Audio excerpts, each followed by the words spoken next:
नमस्कार, दृष्टि न्यूज में आपका स्वागत है। मैं हूं आपके साथ अंकिता। चलिए बढ़ते हैं खबर की ओर। संजय गांधी अस्पताल एवं सुपर स्पेशलिटी अस्पताल को मिलाकर इस अस्पताल में 1200 अस्थायी कर्मी कार्यरत हैं। अस्पताल की ठेका एजेंसी इजराइल, जिसके अंतर्गत ये अस्थायी कर्मी कार्य कर रहे हैं, इसने इन्हें प्रताड़ित करने में कोई कसर नहीं छोड़ी है। आपको बता दें कि आउटसोर्स कर्मचारियों का 1.5 माह का वेतन का पैसा, 11 महीने का एरियर्स व 3 वर्ष की राष्ट्रीय अवकाश की रकम इस तानाशाह ठेके एजेंसी इजराइल पर बकाया है। उक्त रकम देने में ठेका एजेंसी इजराइल बड़े पैमाने पर लेटा लतीफी कर रही है। इसी के चलते कर्मचारियों में भारी आक्रोश है और इसी के चलते बीते दिवस कर्मचारियों ने संभागायुक्त कलेक्टर एवं श्रम अधिकारी रीवा को उक्त रकम दिलाए जाने के संबंध में आवेदन दिया है। कल इन आउटसोर्स कर्मचारियों ने कार्य के दौरान काली पट्टी बांधकर ठेका एजेंसी की नीति का विरोध किया। अहम बात यह है कि इस बार ऑल डिपार्टमेंट आउटसोर्स के पदाधिकारी विपिन पांडे व शिवेंद्र पांडे संगठन के कर्मचारियों सहित इजराइल कंपनी से आर पार की लड़ाई लड़ने के मूड में है। शिवेंद्र पांडे ने पूछे जाने पर कहा कि हमारा संगठन इस बार प्रदेश स्तर पर विरोध करेगा और यह भी कहा कि जो अफवाह फैलाई जा रही है कि हम पर हाइट्स व इजराइल ठेका कंपनी का दबाव, यह पूर्णतः गलत है। शिवेंद्र पांडे ने यह भी कहा, ऑल डिपार्टमेंट आउटसोर्स के कर्मचारी संवैधानिक तरीके से जायज विरोध करते हैं, इसका बावजूद हमारे कर्मचारियों को कार्य से पृथक किया जाता है व नोटिस से थमाई जाती है। पूछे जाने पर शिवेंद्र पांडे ने यह भी कहा कि अस्पताल प्रबंधन का हमें पूर्णतः सहयोग नहीं मिलता। जब ये पूछा गया कि अब अपनी मांग को लेकर डिप्टी सीएम राजेंद्र शुक्ला से संपर्क करने जाएंगे तो वे इस सवाल से किनारा करते नजर आए। आपको ये अहम बात बता दें कि अस्थायी कर्मचारियों को उनको हक दिलाने के प्रयास से मंजिल तक पहुंचाने में शिवेंद्र पांडे व विपिन पांडे सूत्रधार हैं। सुरेन जी, आपके संजय गांधी अस्पताल में सुपर में भी जितने आउटसोर्स हैं उनके 1 माह का वेतन दूसरा माह लग गया है और एरियर्स का पैसा, साथ में छुट्टियों को भी पैसा बकाया है। और चूंकि ऐसी जानकारी हमें क्या ऐसा एक प्रत्यक्ष प्रमाण है कि आप और विपिन उसके सूत्रधार हैं, इनका हक दिलाने के लिए हमेशा सूत्रधार के रूप में आप और विपिन पांडे आगे आते हैं। क्या कुछ कहना है? कल ज्ञापन ओपन भी दिया आप लोग एरिया छुट्टी के पैसा और वेतन की मांग को लेकर।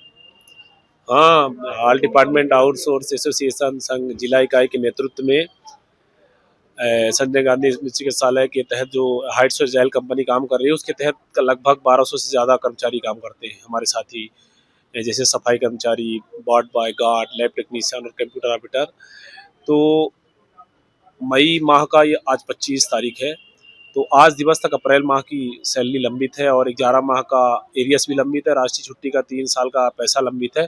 इन तमाम लंबित मांगों को लेकर हम लोगों ने आज से जिला प्रशासन के और संस्थान के प्रति ज्ञापन ज्ञापित कर 3 दिवसीय काली पट्टी बांध कर विरोध जताने का काम चालू कर दिए हैं। आगे अगर मान लीजिए आपकी मांगों पर विचार विमर्श नहीं किया था, आगे की रणनीति क्या रहेगी?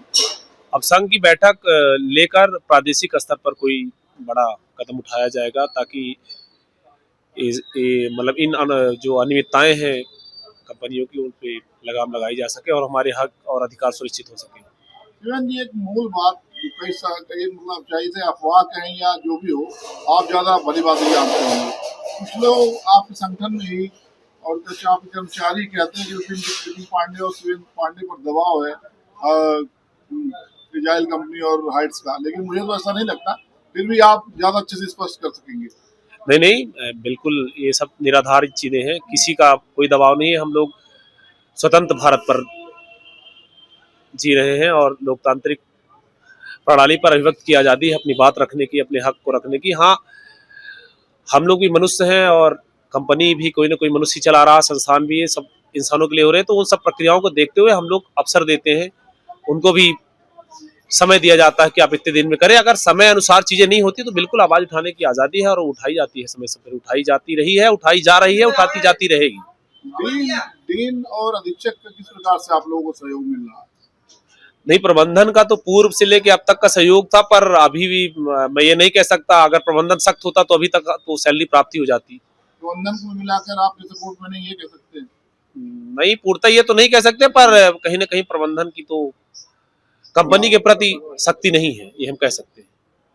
आगे का जैसे पूरा सिस्टम है वो किस आधार पर काम करेगा? मान लीजिए जैसे आप, ये प्रक्रिया हमेशा रहती है। एक बार आप लोगों ने आंदोलन रुक किया था, आपने विपिन पांडे ने अपने साथियों को समेत, और मांगे बहुत सारी मानी गई थी, तो आप लोगों को काफी वेदना का भी सामना करना पड़ा था।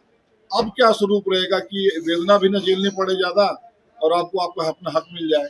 नहीं, ये तो सबसे बड़ी बात देखिए, ऐसा है कि हम शुक्रगुजार हैं तमाम अपने प्रदेश के अस्थायी कर्मचारियों को और देश के चौथे स्तंभ मीडिया का कि हम लोग जब जब संघर्ष किए तो तमाम वो साथी और मीडिया के साथी हमारा सहयोग किए हैं। पर ये दुर्भाग्य का विषय है कि आज आज़ाद भारत पर आवाज़ उठाना जुल्म और कहीं ना कहीं पीड़ा का कारण बनता है। ये दुर्भाग्य का विषय है और ये सरकार और तमाम उन जिला प्रशासन के प्रति भी एक दुर्भाग्य का विषय है कि आज लोगों की आवाज़ों को कंपनी और ठेका प्रथा के जो हुक्मरान जो चला रहे हो दबाने का काम करते हैं, तो ये गलत चीज़ है।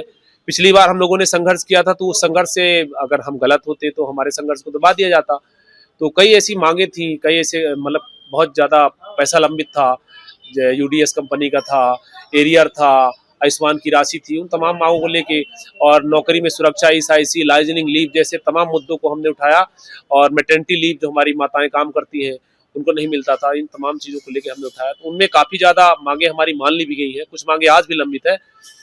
पर कोई भी व्यक्ति या अस्थायी कर्मचारी यदि वाजिब और संवैधानिक श्रम गाइडलाइन के अनुसार मांग करता है तो उसके ऊपर अकारण मुकदमा लगवाना, उसको नोटिस देना, मानसिक रूप से प्रताड़ित करना, ये गैर संवैधानिक कार्य है। इसके ऊपर अगर ऐसे ही सिस्टम चलता रहा तो हमारा कर्मचारी संघ प्रादेशिक स्तर पे कोर्ट जाने का काम करेगा। अभी आज आप लोगों ने काली पट्टी बांध कर विरोध किया, ये शासक किसको ज्ञापन सौंपा है? नहीं, आज जो काली पट्टी है इसका ज्ञापन तो हमने आयुक्त महोदय और जिला प्रशासन कलेक्टर महोदय और संस्थान के प्रति और तमाम व्यवस्थाओं के प्रति जो इसके कार्य का अवलोकन कर रहे हैं। एक आखिरी आप सवाल, शिवम जी, आप लोग सूत्रधार हैं, इसमें कोई संदेह नहीं, लेकिन इस बार आप लोग कहीं ना कहीं स्वास्थ्य मंत्री के पास आपकी आवाज पहुंचती है, तो डायरेक्ट आप लोग स्वास्थ्य मंत्री पहुंचना तो लास्ट में स्वास्थ्य मंत्री के पास आवाज ये तय है, तो आप लोग शुरू से ऐसा क्यों नहीं करते कि स्वास्थ्य मंत्री से ज्ञान लेने लगे और आपकी जो समस्या है उसका निराकरण हो जाए? नहीं, वर्तमान में ऐसी कुछ इशू आए थे कि बजट नहीं है, तमाम प्रबंधन से बात हुई और कंपनी से बात हुई, तो इन सब चीज़ों को देखते हुए हम लोग थोड़ा धैर्य दिए और अवसर भी दिए कि ठीक है, समस्याएं हैं, आती हैं, सरकारी चीज़ें हैं, पर अब ज़्यादा लंबित हो रहा है तो हमारे कर्मचारी जो हैं, इतना ज़्यादा तापमान भी है, तो इन सब चीज़ों को देखते हुए हम लोग अब नहीं रुका गया। हमारे कर्मचारी पीड़ित हैं, तो उन सब पीड़ाओं को देखते हुए भाई लोगों के बच्चे स्कूल नहीं जा पा रहे, लोग 2 वक्त की रोटी नहीं जुटा पा रहे हैं, लोगों को आने जाने का कष्ट हो रहा है, आए दिन महंगाई अपने स्तर में बढ़ती जा रही है और हम सबको तो उतना ही मिल रहा। तो उन सब चीज़ों से लोगों का डेली का जो रोजमर्रा की जीवन है वो प्रभावित हो रहा था, तो कहीं ना कहीं उन चीज़ों को देखते हुए आज हम लोगों ने ये मुहिम चालू कर दी। धन्यवाद।